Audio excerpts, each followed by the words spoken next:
नमस्कार मंडळी, स्वागत आहे तुमचं आपल्या चॅनलमध्ये. तुम्ही पाहताय बाई तुझा आशीर्वाद या मालिकेचा 24 जूनचा रिव्ह्यू. आजच्या भागात आपण पाहिलं की पाल्याने चुकून अवनीवर हात उगारला होता, त्यामुळे ती खूपच रडत असते. आजच्या भागाची सुरुवात देखील अशीच केली आहे की अवनी रडत रडत बाहेर आलेली असते. तिला अशा गोष्टींची सवय नसते ना, असं कोणीतरी जोरात ओरडणं, किंचाळणं, त्यामुळं तिला खूप वाईट वाटत असतं आणि तिला सतत तेच आठवत असतं की कसं तिच्या हातून चुकून पाल्याच्या तोंडावर पाणी पडलं आणि पाल्याच्या हातून चुकून हात उगारला. कारण त्यालाही वाटत असतं ना, की ती अवनी नसून राजा आहे असं त्याला वाटत असतं. त्यामुळे त्याच्याकडून ते झालेलं असतं. त्याच्यानंतर राजा तिच्या मागे तिथे येतो.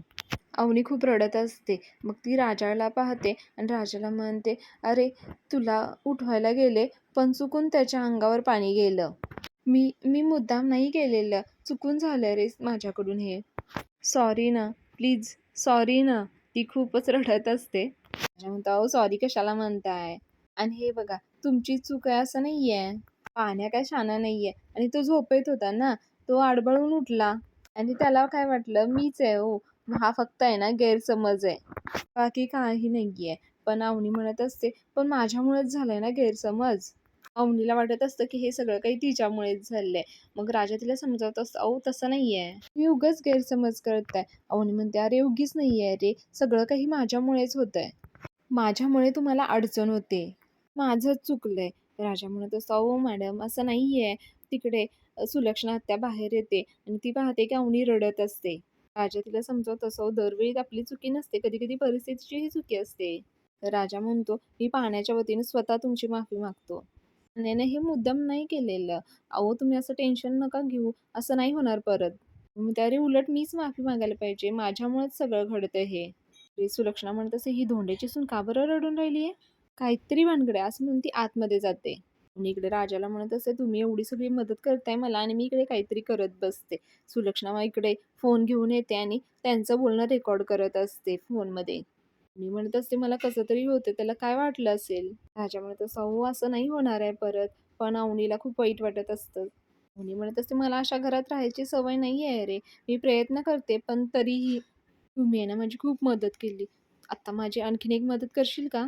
राजा म्हणतो, "तुम्ही बोला फक्त, मी काय करू?" अवनी म्हणते, "आपण रूम शोधत होतो ना, प्लीज आपण रूम शोधूया.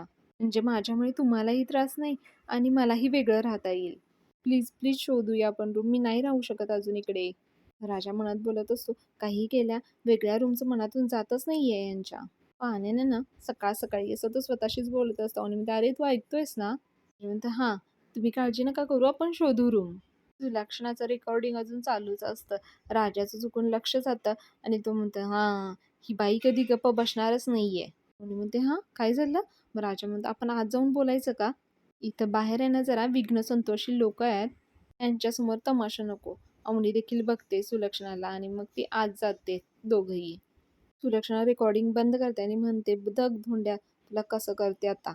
मी खोटं होऊ देत नसते." इकडे धन्या, पाल्या, यशा तिघेही खूप टेन्शनमध्ये असतात. यशा पाल्याला म्हणतो, "ए पाल्या, राग-राग करून आपल्या चुका कधी झाकल्या जात नसतात." पाल्या स्वतःवरच खूप चिडलेला असतो. तो म्हणतो, "अरे सारखं-सारखं बोलून मला का सांगताय? मला माहिती आहे मी काय केलंय ते." धन्या म्हणतो, "कर. तू पण आहे ना आता आमच्यावरच राग-राग कर." ते पाल्या म्हणतो, "सॉरी, मी तुमच्यावर राग-राग नाही करून राहिलोय.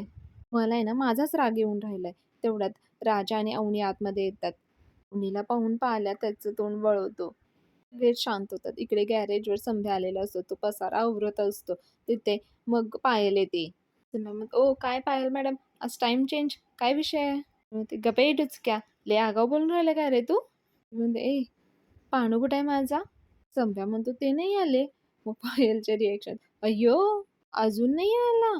मग संध्या म्हणतो, "अहो तुमचा टाईम चेंज झालाय. पाण्याचा थोडीच टाईम चेंज झालाय. ते त्यांच्या टाईमवर येणार." पायल म्हणते, "एकतर माझ्या डोळ्याला डोळा नाही लागून राहिला." तिची मैत्रीण म्हणते, "अय्यो! तुला काही रांजणवाडी उठली की काय?" म्हणते, "अगं पाणूच्या बिचाऱ्याने नाही लागून राहिला."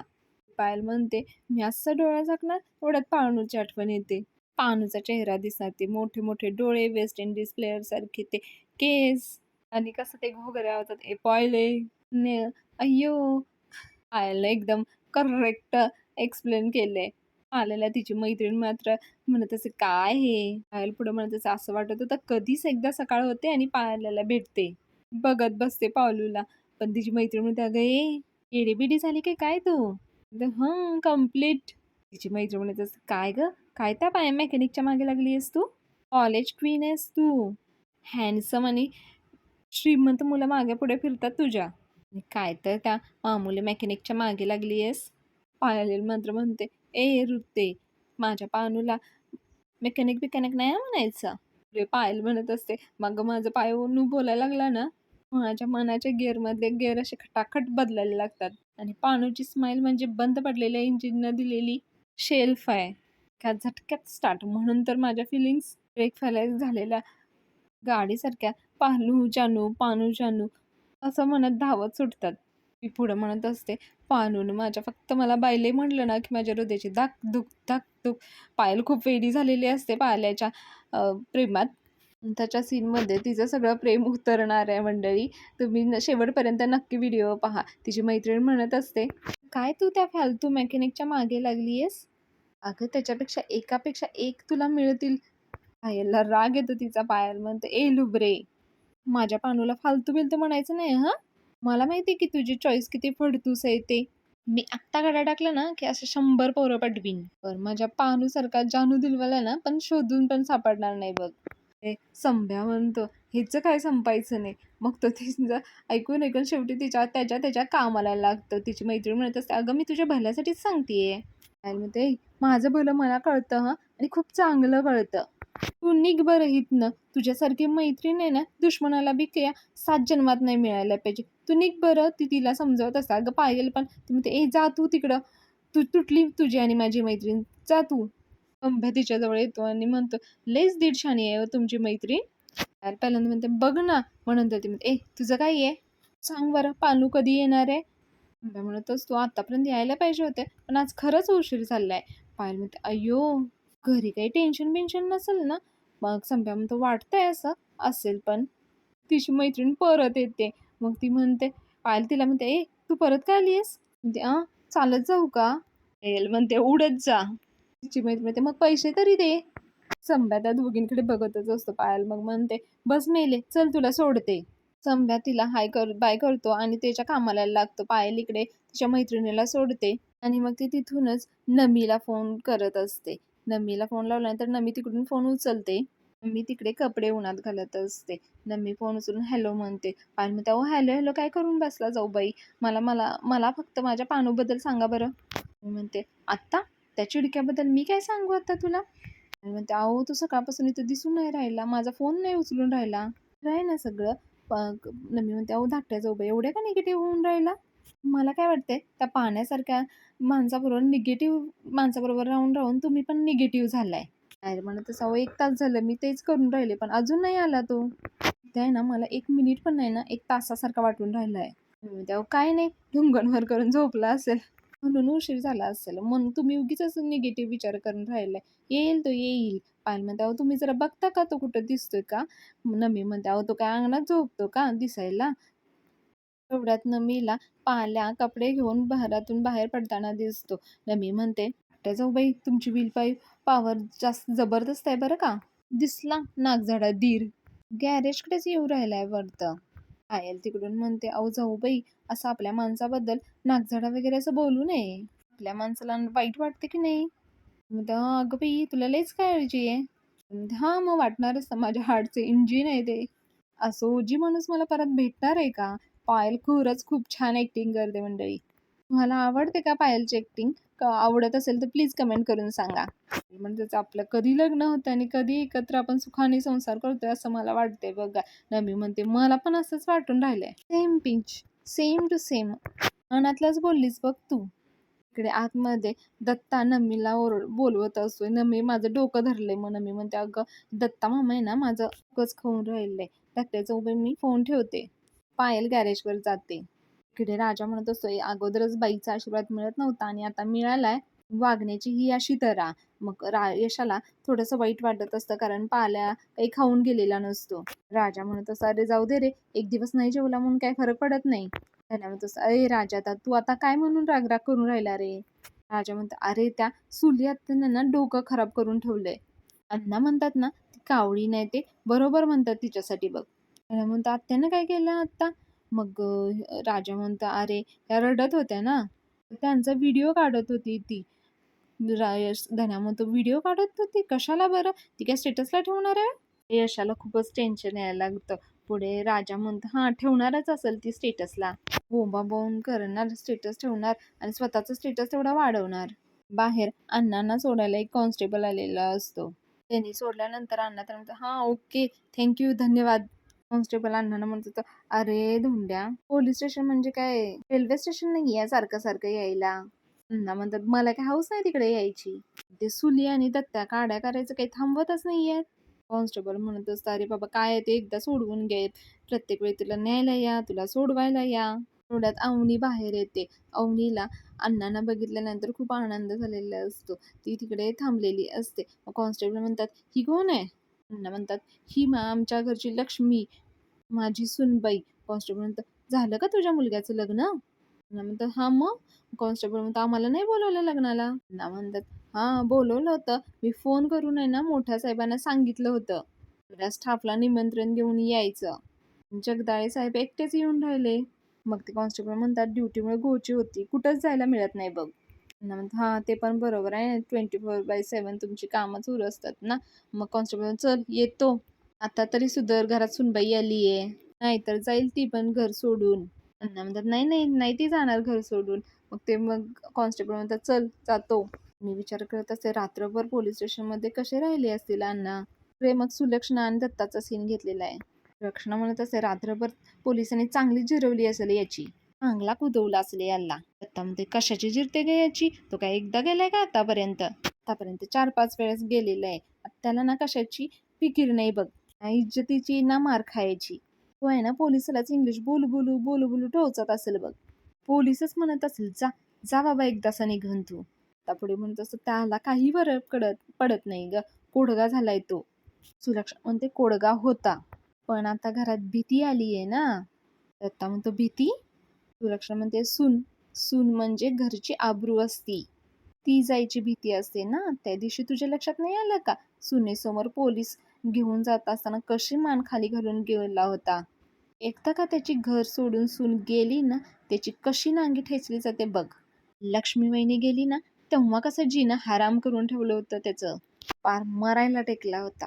आत्महत्या करायला चालला होता. काय आहे ना, तेव्हा वाचलाय तो. पण आत्ता नाही वाचणार आहे तो. येईल तो घराचे पेपर घेऊन माझ्या पायाशी ठेवून अरे नवनी करत म्हणाल बघ, तुले माझ्या पोरांना मला मग सुनेला सुखाने जगू दे ग. घर घे तुझ्या नावावर करू. पार याचना करायला बघतो की तू. मग दत्ता म्हणत असतो, "मला ना सुले तुझं कौतुकच वाटतं बघ. इतकी कशी आशावादी आहेस ग तू? अन हे बघ असं काही होत नसतं. ती पोरगी घराला जीव लावतीये. ती जात नसते. एवढा आशावाद काही कामाचा नसतो बघ. लक्षात ठेव." सुलक्षणा त्याच्यावर ओरडते आणि म्हणते, "ए तुला घर नको आहे का ते? माझ्या मागे आहे ना तू खंबीर पाठीशी उभं राहायला हवायस. फार विश्वासानं उभं राहायचं. विश्वास ठेवायचा माझ्यावर. अजिबात निगेटिव्ह नाही व्हायचं. ते घर आपल्याला पाहिजे दत्ता दादा. त्या घरामुळं माझ्या नमीचं लगीन होणार आहे आणि आपल्या म्हातारपोरांना जराशी रक्कम उरेल ना. लक्षात ठेव, ते घर जर का गेलं ना हातातनं, मग आपलं भविष्य आहे ना अंधारात आहे. लक्षात ठेवायचं. तेव्हा पार असं खमक्यानं उभं राहायचं. ते घर आहे ना आपण मिळवूनच राहायचंय. ती पोरगी या घरातनं निघून गेली पाहिजे. हा ध्यास ठेवायचा आहे आपण." सुलक्षणा दत्ताला मागे पडू देत नसते. त्याला बूस्ट करत असते. कसं आहे ना मंडळी, सख्खे बहीण भाऊ आहेत हे तिघेही. पण 2 बहीण भाऊ एकीकडे आणि अण्णा एकीकडे असतात. कसं विचित्रच आहे ना. प्रॉपर्टीसाठी काहीही होऊ शकतं. इकडे अण्णा आतमध्ये येतात आणि यशाला हाक मारायला लागतात. "यशा, ए यशा." यशा येतो, "अण्णा तुम्ही आलात?" पुढे काय बोलणार तेवढ्यात अवनीला तिथे पाहून तो शांत होता. अण्णा म्हणतात, "अरे लॉकअपमध्ये खूप मच्छर होते रे. रात्र बघ झोपलो नाही बघ. पण साहेबांनी लवकर पाठवलं." ते म्हणतात, "अरे आपली बर्दास्त ठेवायची म्हणजे काही विषय आहे का?" ते जरा साईडला बघतात आणि म्हणतात, "अरे माझा रेडिओ कुठे आहे?" शोधायला लागतात. "ए माझा रेडिओ कुठे आहे? कुठे आहे रेडिओ?" ते इकडं तिकडं शोधा, रेडिओ नाही तर रेडिओ म्हणत असतात. "कुठे गेला? कुठं गेलाय माझा रेडिओ?" अवनी म्हणते, "हो माझ्याकडे. मी नेला होता. म्हणजे मी घेतला होता काल. मी आणते हे लगेच असं म्हणून अवनी तिच्या खोलीमध्ये जाऊन तो रेडिओ आणते. ते आणण्यासाठी जाते. महेश म्हणतो, "अण्णा चहा घेणार ना तुम्ही?" अण्णा म्हणतात, "नाही, यावेळेला मी मोसंबी ज्यूस घेऊन बसणार." म्हणजे त्यांना दारू प्यायची असते. महेश म्हणतो, "अण्णा हो, सूनबाई आहे घरात, त्यांच्यासमोर कसं बसणार?" अण्णा म्हणतात, "अरे नाही, मी आता तुझा चहा पीत बसणार आहे." यशा म्हणतो, "नक्की?" अण्णा म्हणतात, "अरे नक्की म्हणजे?" ते म्हणतात, "ए यशा, तो पचकावणी चहा करू नको, अल्लं घालून चहा कर." अण्णा यशा म्हणतो, "हां, आलं लक्षात." आणि तो चहा करण्यासाठी जातो. तेवढ्यात अवनी तो रेडिओ घेऊन येते आणि अण्णाला देते आणि अण्णांना म्हणते, "सॉरी हां, मी तुम्हाला न विचारता घेतला. काय आहे ना, तुम्ही असे रोज रात्री रेडिओवर गाणी लावून झोपता ना, तर खूप सवय झाली आहे त्याची. काल नेमके तुम्ही नव्हता तर म्हणजे तुम्ही रेडिओ असला ना, की असं वाटतं की कोणीतरी जागा आहे, कोणीतरी आहे." मग ती परत सॉरी म्हणायला लागते. अण्णा म्हणतात, "नाही, नाही, काय हरकत नाही. चांगलं केलंत तुम्ही." अण्णांना देखील बरं वाटत असतं. अवनीने त्यांचा रेडिओ घेतलेला असतो. अवनीला त्यांच्या गाण्यांची सवय झालेली असते. त्यांचा आधार वाटत असतो. अवनी जाते आणि अण्णा स्वतःशीच बोलायला लागतात. "माझ्या सूनबाईला माझा आधार वाटतो. आता रोज वाजायचं तू." पुढचा सीन महेशचा घेतलेला आहे. महेश क्लायंटसोबत बोलत असतो. तो म्हणत असतो, "हळदे साहेब, तुम्ही अजिबात काळजी करू नका. पुढचं प्रोजेक्ट खूप चांगलं आहे आपलं. तुमच्या वडिलांना सांगा अजिबात काळजी करायची नाही." तेवढ्यात महेशचा फोन वाजायला लागतो. त्याला सुलक्षणाने फोन केलेला असतो. फोन कट करतो. तो क्लायंट विचारतो, "आता तुमच्या वडिलांची तब्येत कशी आहे?" महेश म्हणतो, "हो, आहे आता. सुधारली आहे आता तब्येत. मिळाले की पेंडिंग कामं पूर्ण करू आपण." तेवढ्यात त्याचा मेसेज येतो. मग तो मेसेज बघतो. त्याच्यामध्ये व्हिडिओ असतो. तो व्हिडिओ चालू करतो आणि तो थोडासा बघतो. त्याच्यावर चेहऱ्यावर थोडंसं टेन्शन येतं. मग ते क्लायंट म्हणतात, "काही प्रॉब्लेम आहे का?" महेश म्हणतो, "नाही, काही प्रॉब्लेम नाही आहे." तो क्लायंट विचारतो, "आपल्या दातेनगरच्या साईडचं काय झालं?" सांगत असतो, "आमचं त्याच्यावर काम चालू आहे." तेव्हा परत त्याचा फोन वाजायला लागतो. महेश फोन कट करतो आणि मग तिथून म्हणतो क्लायंटला, "चला निघतो मी आता." म्हणून तो निघून बाहेर येत असतो. त्याला पुन्हा सुलक्षणाचा फोन येतो. मग तो रिसीव्ह करतो. त्याच्यावर ओरडतो, "ओ कशाला सतत फोन करताय तुम्ही मला? मी कट करतोय ना? कळत नाहीये का तुम्हाला?" सुलक्षणा म्हणते, "हो कळतंय ना. तुम्हाला मी जे व्हिडिओ पाठवलेत ते तुम्ही पाहिलेत की नाही ते नाही ना कळत आहे?" महेश म्हणतो, "कोण तुम्ही?" सुलक्षणा म्हणते, "मला ओळखलं नाही व्हय तुम्ही? अहो मी सुलक्षणा. ते नाही का तुमची बहीण पळाली होती तेव्हाच मीच तुम्हाला खबर दिली होती तुमची मुलगी पळाल्याबरोबर बद्दलची, त्या डांगटांच्या घरची. तेव्हा तुम्ही काहीच नाही केलं आणि मग मी तुम्हाला एवढे रिसेप्शनचे व्हिडिओ पाठवले, तरी बी तुम्ही काहीच नाही केलं. तेव्हाचं ठीक आहे. आत्ताचं मात्र जरा जास्त सीरियस आहे हां. अहो तुम्हाला सांगते माझं काळीजच चर्र झालं हो तिची हालत बघून.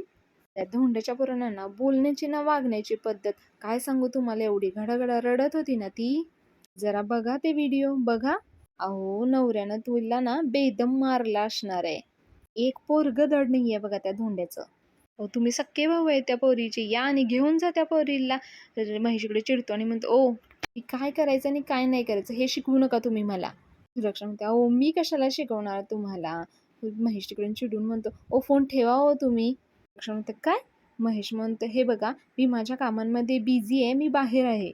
सतत कॉल करून तुम्ही मला करून त्रास देऊ नका. फोन ठेवा." आणि महेश फोन ठेवतो. सुलक्षणा इकडे हॅलो हॅलो म्हणत असते, पण तो ठेवून देतो. मग सुलक्षणा म्हणते, "कसं आहे, हा जरा बी काही नाही ह्याला याच्या बहिणीविषयी." जसं की सुलक्षणाला अण्णाविषयी खूप काही वाटतंय. नमी म्हणते, "अगं मम्मी, पण तू कशाला बसल्या जागी काड्या करतेस? कशाला त्या अवनीच्या घरच्यांना भडकवतेस? अगं जगू दे ना त्या पोरीला सुखाने त्या घरामध्ये." सुलक्षणा म्हणते, "ए तू गप्प बस. जर ती पोरगी इकडं राहिली ना, तर आपण इथं राहिलेल्याचा ना काहीच उपयोग होणार नाहीये." अरे म्हणते, "आज ती रडलीये, उद्या ती कायमचं घर सोडून जाणार आहे." नमी म्हणते, "रडली?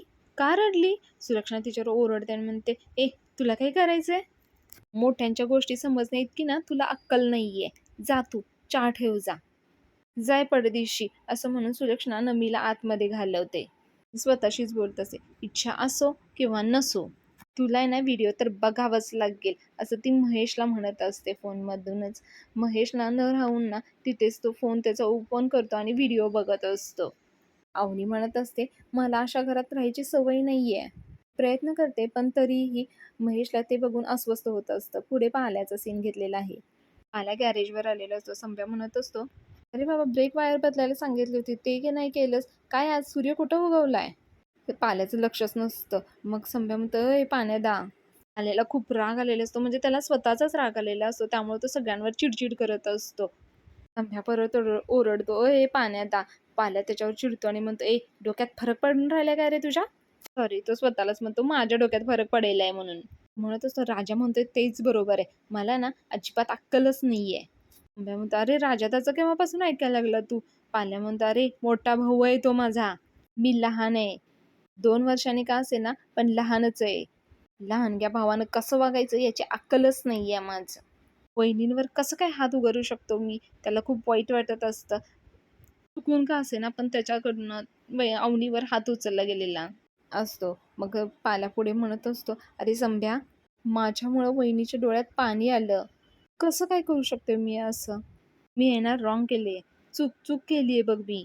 संभ्याला पण थोडंफार वाईट वाटत असतं. मग पाल्यापुढे म्हणतो, "अरे लई मोठी चूक झाली बघ माझ्याकडनं."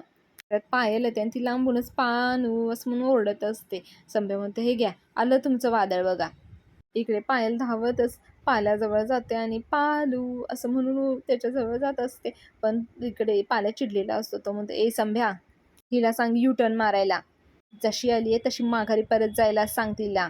त्याला म्हणत असते, "पण माझी गाडी बिघडली आहे ना, मी तिकडे रस्त्यात लावून आली आहे. चल, चल, चल लवकर बरं." संभ्या पायलशी काहीच बोलत नसतो. तो म्हणत असतो, "संभ्या, हिला सांग माझं डोकं खराब आहे." पायल म्हणत असते, "पानू, माझा पानू." चिडल्यावर कसा दिसत असतो, एकदम गोंडस. जानू. पण पायल तिच्याकडे रागाने बघत असतो. तो पायल. मग पायल म्हणते, "अय डायरेक्ट पायल, नावच घेतलंय आज डायरेक्ट. विषय गंभीर दिसतोय हं. पण आता मी आली आहे ना, सगळ्या प्रॉब्लेमला एकदम सुट्टी. आमचे बाबाजी आहेत ना, त्यांचा धागा आणलाय मी आणि ती त्याच्या हातात तो धागा बांधत असते. आता ते कसं आहे ना, बाबाजी सगळ्या प्रॉब्लेमचे सोल्युशन आहेत. बाबाजींचा धागा म्हणजे फुल प्रोटेक्शन आहे. पाल्याला राग येतो आणि तो तिला ढकलतो. ते खाली उतरून त्याच्या हातात असलेला धागा तो सगळा तो गुंडाळलेला काढून टाकतो. पायल तो धागा उचलते आणि ती म्हणत असते, "असं करू नये बाबाजींच्या धाग्याला." ती स्वतः नमस्कार करते आणि पाल्याच्या देखील डोक्याला लावत असते. पण पाल्या चिडतो आणि म्हणतो, "ए पायले, असलं बाबूचं असलं म्हणून माझ्यासमोर नाटकी करायची नाही आहेत. तुला तुला किती वेळा सांगितले मी, किती वेळा सांगितले मी तुला. सायकलचं चाक आहे ना स्कूटीला बसत नाहीये. आणि परत एक, तू वेगळी आहे आणि मी वेगळा आहे." पायल त्याला समजवत असते, "पांडू असं नको ना बोलू, माझं खरंच प्रेम आहे तुझ्यावर." पायल तिच्यात एकदम जोराने ओरडते, "ए कसलं प्रेम, कुठलं प्रेम? मी 1000 वेळा सांगितलंय, तू मला आवडत नाहीयेस." संभ्या समजवत असतो. मग संभ्यावर पण पाल्या चिडतं, "ए तुला काय सांगितलंय? बसायचं तिथं." मग पाल्या तिला म्हणत असतं, काय मी सांगितलं तुला? माझं तुझ्यावर प्रेम नाहीये. परत इकडे दिसायचं नाहीये. परत सांगतो, तू मला आवडत नाहीये. चल निघ इथून." पायल म्हणते, "ए पालू, पालू प्लीज ऐक ना." खरं शपथ घेऊन सांगून राहिले. पण पाल्या तिचं काय ऐकत नाही. तिला ढकलून देतो. ती दरवाजावर आपटते गाडीच्या. पाल्या म्हणतो, "ए असल्या खोटे शब्द द्यायचे नाहीत हां मला. आणि तुला शेवटचं सांगतोय, इकडं यायचं नाहीये. तुझी गाडी दुरुस्त करायला यायचं नाही आणि ना इकडचं फुकटचा चहा प्यायला यायचा नाहीयेस. आणि तुला जे काही रेटिंग-बिटिंग द्यायचे आहेत ना, ते दे. मला नाही फरक पडत." पायलला खूप वाईट वाटत असतं. तरीही पायल पाल्याला समजवत असते, "पायल प्लीज ऐक ना, एकदा ऐक ना माझं." पण पाल्या तिचं काहीच ऐकत नाही आणि तिला म्हणतो, "ए चल निघ. मला काहीही ऐकून घ्यायचं नाहीये तुझं. मी तुला फुल फायनल सांगतोय. तुझा आणि माझा संबंध नाहीये. कळलं?" पायल म्हणते, "ठीक आहे. तुझा नाही ना संबंध ठेवायचा, नको ठेवू. चालली आहे मी." असं म्हणत पायल निघून जाते. रडत असते ती खूप. संभ्या तिथल्या अडकवलेला शर्ट घेऊन पाल्याजवळ येतो. तो पाल्या, "हा विषय आपण नंतर बघूया. हा नंतर संपवू की आपण." हे कसं आहे, कोणत्याही बाईचा राग घालवायचा असेल, सॉरी बोलायचं असेल, तर त्यांना गिफ्ट द्यावं लागतं. आपण एक काम करू, अवनी वहिनीला गिफ्ट देऊ. चला गिफ्ट आणूया. चला ना गिफ्ट घ्यायला जाऊ. सोडा ना. मग तो चला जबरदस्तीने त्याला घेऊन जातो. इकडे राजा अवनी खोलीतून कधी बाहेर येते ह्याची वाट बघत तो बसलेला असतो. अवनी मग खोलीतून बाहेर येते. राजा तिच्या समोर येऊन उभा राहतो आणि मग तिला म्हणतो, "तुम्हाला पाणी देऊ का?" अवनी नको म्हणत असते. पण तो म्हणतो, "थोडंसं घ्या." असं म्हणून तो पाणी आणण्यासाठी आतमध्ये जातो.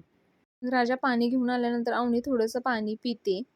यशा त्याची कामावर जायची तयारी करत असतो. तो त्याचे सगळे हत्यार भरत असतो. एका पिशवीमध्ये अवनी आणि राजा तिथून पाहत असतात. राजाला थोडंसं टेन्शन यायला लागतं, कारण राजानं अवनीसोबत खोटं बोललेलं असतं ना. इकडे यशाची तयारी चालू असते. अवनी विचार करत असते, "ते थापी, हातोडा हे स्वतः का नेतायत? राजा तर म्हणाला होता की ते मोठे कॉन्ट्रॅक्टर आहेत म्हणून. गेटवर पण रोज सायकलनेच जातात. आणि राजाकडे बघते, राजा थोडासा दचकतो. मग यशा बाहेर येतो. यशा अवनीला म्हणत असतो, जे काही झालं त्याचा फार काही विचार करू नका तुम्ही. स्वयंपाक केलाय, पोटभर जेवा तुम्ही. राजा आणि अवनी फक्त मान हलवतात. मग यशा म्हणतो, चला येतो मी. मग यशा पुढे कामावर जाण्यासाठी निघतो. राजा स्वतःशीच म्हणत असतो, देवी आता एक अवघड प्रश्न माझ्या येऊन धडकणार आहे. आणि इथेच आजचा एपिसोड संपलेला आहे. पुढच्या भागात आपण पाहणार आहोत की अण्णा स्वतः अवनीसाठी अंडा भुर्जी बनवणार आहेत आणि अवनीला देखील ती खूप आवडलेली आहे. अवनी खूप छान पद्धतीने ती बघत असते आणि खातेही देखील. ती खूप कौतुकही करते. उद्याचा एपिसोड तर खूप छान असणार आहे, तर मंडळी पाहायला विसरू नका. आणि आजचा एपिसोड रिव्ह्यू तुम्हाला कसा वाटला हे नक्की कमेंटमधून सांगा. चला तर मग लाईक करा, शेअर करा, सबस्क्राईब करा. चला उद्या भेटूया. बाय.